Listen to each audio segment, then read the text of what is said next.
plongeons aujourd'hui dans l'histoire fascinante de l'un des prophètes les plus remarquables de la Bible, Élie. Son histoire n'est pas seulement un récit ancien, mais une saga pleine de courage, de miracles et d'une foi inébranlable qui résonne encore à travers les siècles. Alors, installez-vous confortablement et préparez-vous à voyager dans le temps, à une époque de rois, de reines et de confrontations divines. Imaginez le royaume d'Israël, il y a près de 3000 ans. Le roi Achab est sur le trône, mais c'est sa femme, la reine Jézabel, qui exerce une influence puissante et sombre.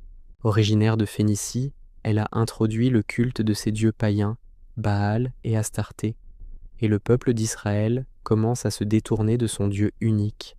L'idolâtrie se répand comme une traînée de poudre, et les temples dédiés à Baal se multiplient. C'est dans ce contexte de crise spirituelle profonde que surgit un homme du désert, un personnage au charisme brut et à la détermination de fer, Élie de Tishbé. Vêtu d'un manteau de poil et d'une ceinture de cuir, il apparaît comme la conscience vivante d'Israël, prêt à défier le pouvoir en place au nom de sa foi. Sa première intervention est un coup de tonnerre. Il se présente devant le roi Achab et lui lance un avertissement audacieux. Au nom du Seigneur, le Dieu d'Israël, il déclare qu'il n'y aura ni rosée, ni pluie pendant plusieurs années, sauf à sa parole.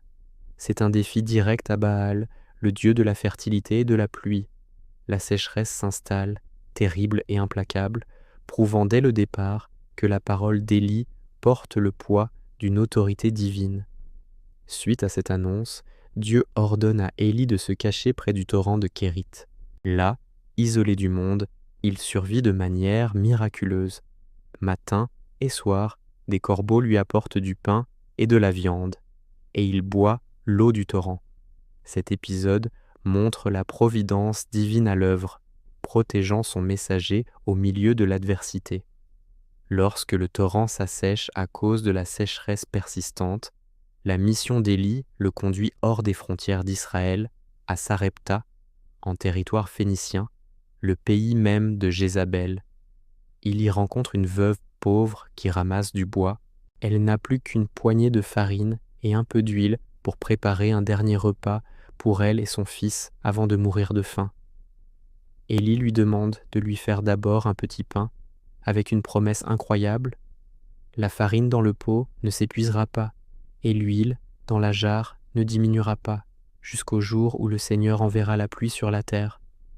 La veuve fait confiance à l'homme de Dieu, et le miracle s'accomplit. Jour après jour, ils ont de quoi manger. Mais l'épreuve ne s'arrête pas là. Le fils de la veuve tombe gravement malade et meurt. Accablée de chagrin, elle pense être punie pour ses fautes.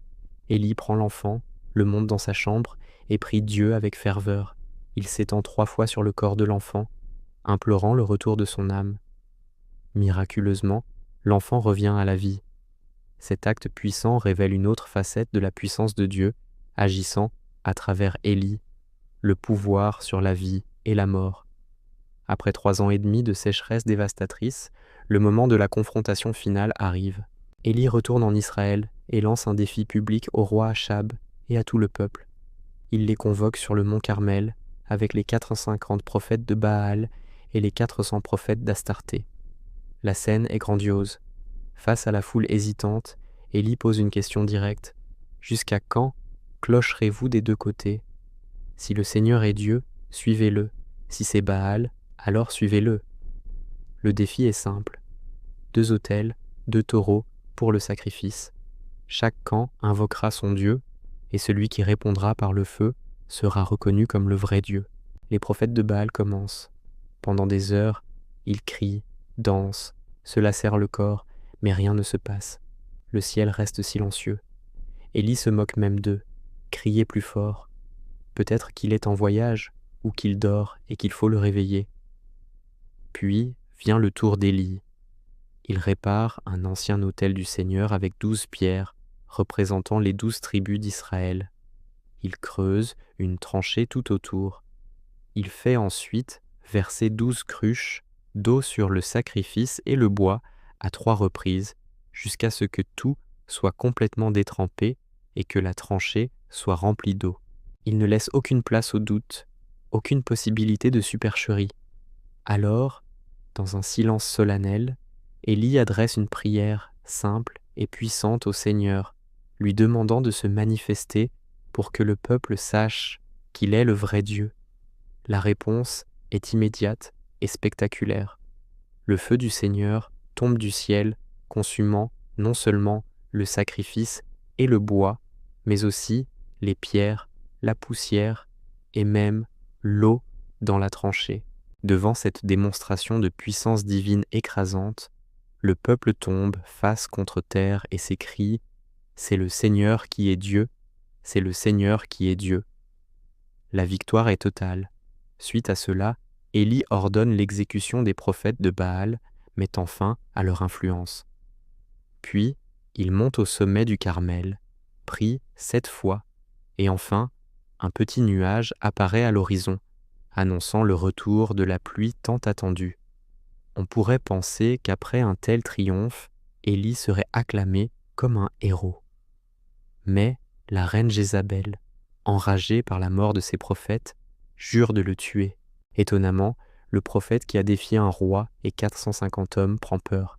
Il s'enfuit dans le désert, seul, épuisé et découragé. Il s'assied sous un genêt et demande la mort.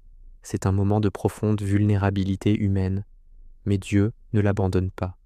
Un ange le réveille, lui donne à manger et à boire et lui ordonne de continuer son chemin. Fortifié par cette nourriture divine, il marche 40 jours et 40 nuits jusqu'au mont Horeb, la montagne où Dieu s'était révélé à Moïse. Là, dans une grotte, Dieu l'interroge. « Que fais-tu ici, Élie ?» Élie exprime son désespoir, se sentant seul et persécuté. Dieu lui demande de sortir et de se tenir sur la montagne.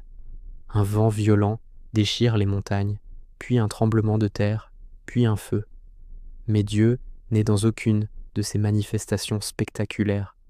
Après le feu, il y a le son d'un silence doux et subtil, un murmure à peine audible. C'est dans cette quiétude que Dieu se révèle à Élie, non pas par la puissance destructrice, mais par une présence intime et apaisante. Cette expérience transforme Élie, lui redonne un but et lui confie de nouvelles missions. Parmi ces missions, l'une des plus importantes est de trouver son successeur. Dieu lui indique d'oindre un certain Élisée, fils de Shaphat, pour prendre sa relève. Élie le trouve en train de labourer un champ avec 12 paires de bœufs. Sans un mot, Élie passe près de lui et jette son manteau sur ses épaules. C'est un geste symbolique fort, une transmission d'autorité et de responsabilité prophétique. Élisée comprend immédiatement.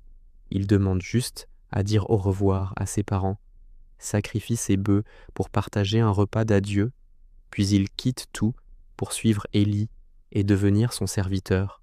Pendant plusieurs années, il apprendra aux côtés de son maître, se préparant pour le jour où il devra continuer son œuvre. Le dernier chapitre de la vie terrestre d'Élie est tout aussi extraordinaire que le reste de son histoire. Le moment de son départ approche. Accompagné d'Élisée, il se rend au fleuve Jourdain. Élie prend son manteau, le roule et en frappe les eaux. Le fleuve se sépare en deux et les deux hommes traversent à pied sec. Élie demande alors à Élisée ce qu'il désire avant d'être enlevé. Élisée fait une requête audacieuse. Il demande une double part de l'esprit d'Élie, ce qui correspond à l'héritage de l'héritier principal. Élie lui répond que s'il le voit être enlevé, son vœu sera exaucé. Soudain, alors qu'il marche et parle, un char de feu tiré par des chevaux de feu apparaît et les sépare. Élie est emporté au ciel dans un tourbillon. Élisée, témoin de la scène incroyable, déchire ses vêtements en signe de deuil, mais ramasse le manteau d'Élie qui est tombé. Il retourne au Jourdain, frappe l'eau avec le manteau en invoquant le Dieu d'Élie, et les eaux se séparent à nouveau. Le transfert de pouvoir est accompli. L'esprit d'Élie repose désormais sur Élisée. En conclusion, l'héritage d'Élie est immense. Il est bien plus qu'un faiseur de miracles. Il est le symbole du courage face à l'oppression, le défenseur acharné du monothéisme à une époque où la foi d'Israël vacillait dangereusement. Sa vie nous montre que même les plus grands héros peuvent connaître le doute et le désespoir, mais que la foi peut les relever. Son ascension spectaculaire a marqué les esprits, faisant de lui une figure attendue à la fin des temps dans la tradition juive. Il est l'un des 2 seuls personnages de l'Ancien Testament, avec Moïse, à apparaître aux côtés de Jésus lors de la transfiguration dans le Nouveau Testament, soulignant son importance capitale. L'histoire d'Élie continue d'inspirer des millions de personnes, nous rappelant la puissance de la foi, la force du courage et la présence de Dieu, parfois dans la tempête et souvent dans un doux murmure. Merci d'avoir regardé cette vidéo jusqu'au bout. Si l'histoire d'Élie vous a plu, n'hésitez pas à laisser un pouce bleu, à partager la vidéo et à vous abonner pour ne pas manquer nos prochaines explorations des grandes figures de l'histoire. À très bientôt.